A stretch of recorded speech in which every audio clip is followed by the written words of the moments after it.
Bonjour chers élèves, aujourd'hui nous allons étudier une nouvelle activité se rapportant à l'étude de texte. On verra comment on peut identifier la description d'un animal. L'objectif de cette séance, c'est lire un texte descriptif, étudier l'une des formes de la description, à savoir décrire un animal. Commençons d'abord par faire une petite étude syntaxique et sémantique du titre, le cheval miniature. Donc, au niveau syntaxique, on peut remarquer qu'il s'agit d'un groupe nominal formé à partir d'un nom plus adjectif. Au niveau sémantique, on peut déjà déduire que le texte va décrire le cheval miniature. Passons maintenant à la lecture du texte. Les chevaux miniatures constituent un type de chevaux de très petite taille que l'on trouve dans de nombreux pays, notamment en Europe et dans les Amériques. La désignation de cheval miniature est déterminée par la hauteur de l'animal, généralement inférieure à une fourchette de 86 à 97 cm, selon le registre de race. Toujours en mesurant au dernier crâne de la crinière qui se trouve à la hauteur du garrot. Les chevaux miniatures sont de la taille des plus petits poneys, mais beaucoup conservent les caractéristiques morphologiques du cheval et sont considérés comme des chevaux par leur registre respectif. Ils portent des robes très variées. Les chevaux miniatures sont dociles et interagissent facilement avec les gens. Pour cette raison, ils sont souvent considérés comme des animaux de compagnie, voire des membres de la famille.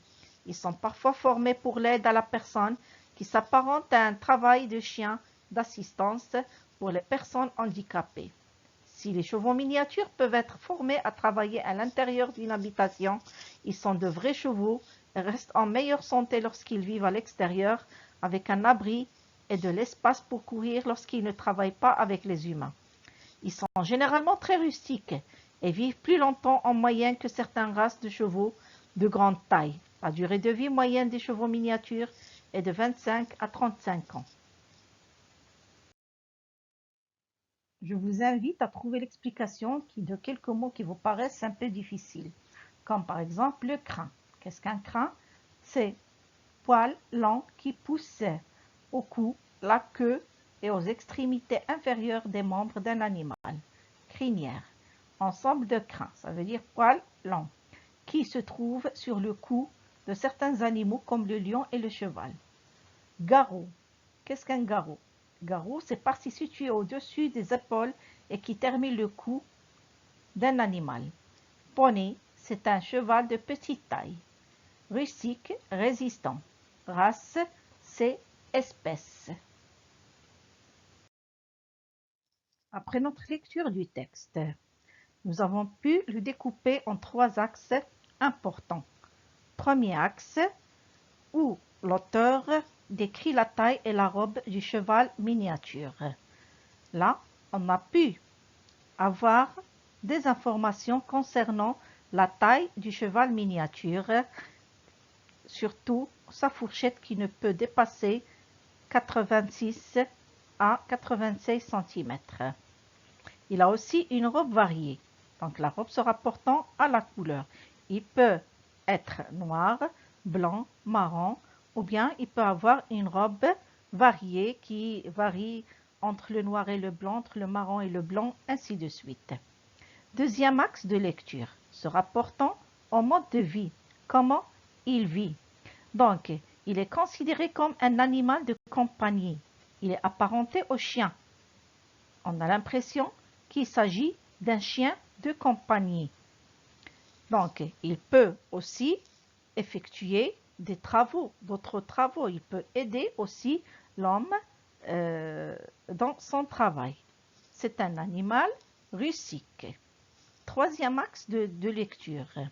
Dans ce troisième axe, l'auteur précise la durée moyenne de vie, allant de 25 à 35 ans.